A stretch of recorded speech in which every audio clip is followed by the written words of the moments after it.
Suatu hari ada seorang syekh di Arab sana. Beliau dalam ceramahnya menceritakan ada seorang anak muda yang membawa ibu kandungnya berobat ke rumah sakit. Jemaah, sampainya di rumah sakit, anak muda tersebut bawalah ibunya ke dalam ruangan dokter. Kebetulan dokternya perempuan. Kata bu dokter, silakan duduk. Pak, silakan duduk bu.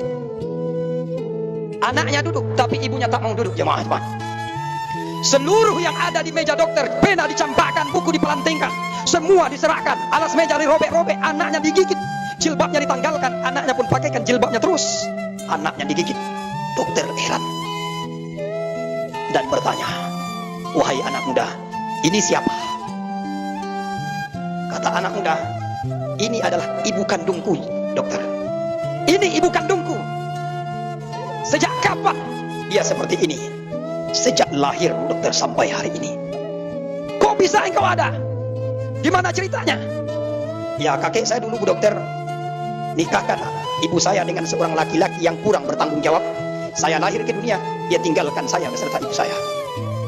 Sejak kapan kamu rawat ibumu? Sejak kecil, bu dokter. Mau mandi saya mandikan, siang malam pagi dan petang saya sibuk mengurus ibu saya, termasuk membawa dia hari ini kepada engkau, wahai dokter. Jadi ibumu gila? Ya, ibu saya gila, dokter. Kata bu dokter, bagaimana mungkin engkau merawatnya sebegitu hebat, nah, sebegitu luar biasa, sementara ibumu gila, sampai kapanpun dia tidak akan pernah tahu bahwa engkau anaknya. Kata anak muda tersebut, jemaah Jumat, bu dokter, ibu saya tidak akan pernah kenal, tidak akan pernah tahu siapa saya, bu dokter. Tapi Allah tahu bahwa saya anaknya, bu dokter. Allah tahu bahwa saya anaknya, dan saya wajib berbakti kepadanya. Itu bukan perintah dokter, bukan perintah ulama, bukan perintah ustadz, bukan perintah rasul, tapi mutlak perintah Allah. Wa qada rabbuka alla ta'budu illa wa bil walidaini ihsana. Mutlak, dokter. Dokter tundukkan kepala serta meneteskan air mata, jemaah. Kata bu dokter, sudah banyak nasihat yang masuk di telinga saya, nak. Sudah banyak kiai, sudah banyak ustadz ulama yang menyampaikan nasihat begitu lantang, nak, tapi belum pernah masuk ke batinku, nak. Tapi ketika engkau jawab dengan jawaban yang sungguh penuh dengan hikmah, masuk ke batinku, meneteslah air mata ibu dokter, jemaah.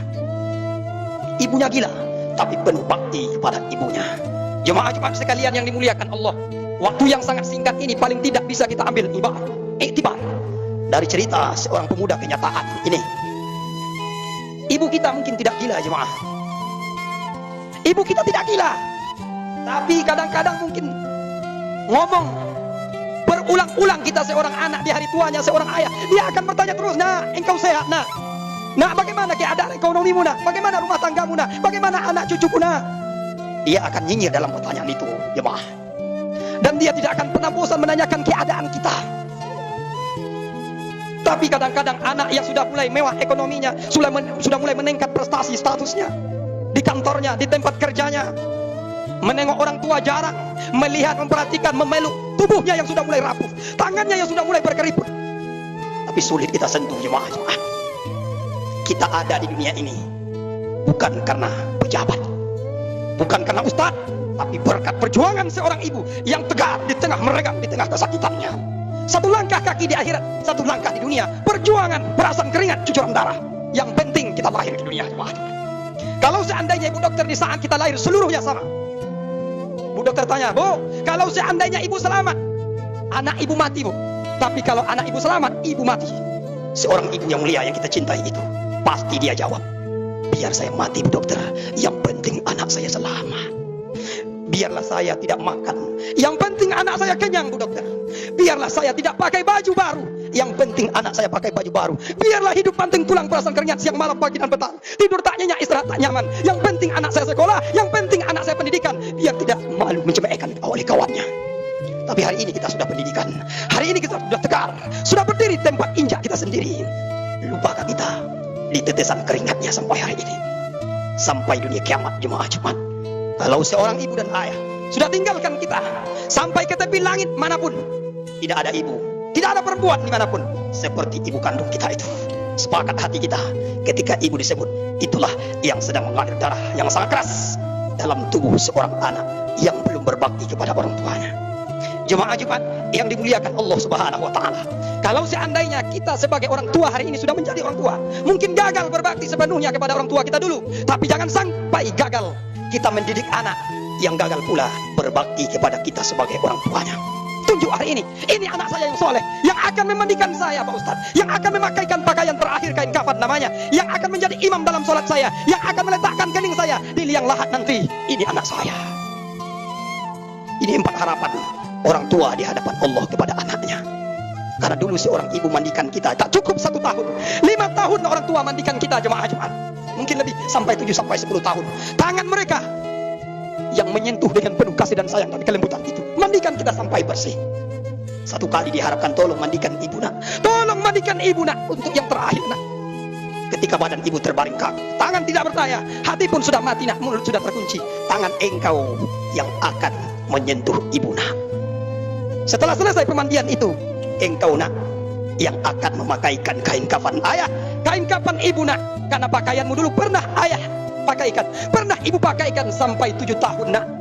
Dan kita sepakat itu terjadi. Satu kali nak, tolong pakaikan pakaian terakhir ayah.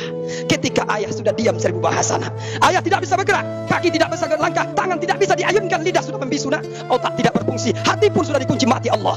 Engkau yang akan memakaikan pakaian itu nak. Yang ketiga kata ayah, engkau sudah sekolah nak, engkau sudah dipanggil sarjana nak, engkau dihormati dimanapun kau datang nak. Tapi kehormatan itu tolong berikan segelintir untuk ibu nak. Engkau yang menjadi imam dalam sholat jenazah ayah, dalam sholat jenazah ibu nak. Itulah yang ditunggu oleh orang tua jemaah Jumat sekalian. Yang terakhir, tangan ibu nak yang lembut itu dulu, di pangkuan kehangatan kasih sayang ibu, engkau tidur dengan nyenyak dulu nak. Tak bisa kau tidur dalam keadaan berbaring ibu, biarlah ibu tidur dalam keadaan duduk nak. Biar ibu tidur dalam keadaan berdiri, yang penting engkau tidur di pangkuan kehangatan kasih sayang seorang ibu nak. Tolong letakkan dengan tanganmu yang lembut itu ibu nak. Tolong letakkan dengan tangan pumpulan nak. Kepala ayah, badan ayah kau gendengkan di liang lahat itu nak.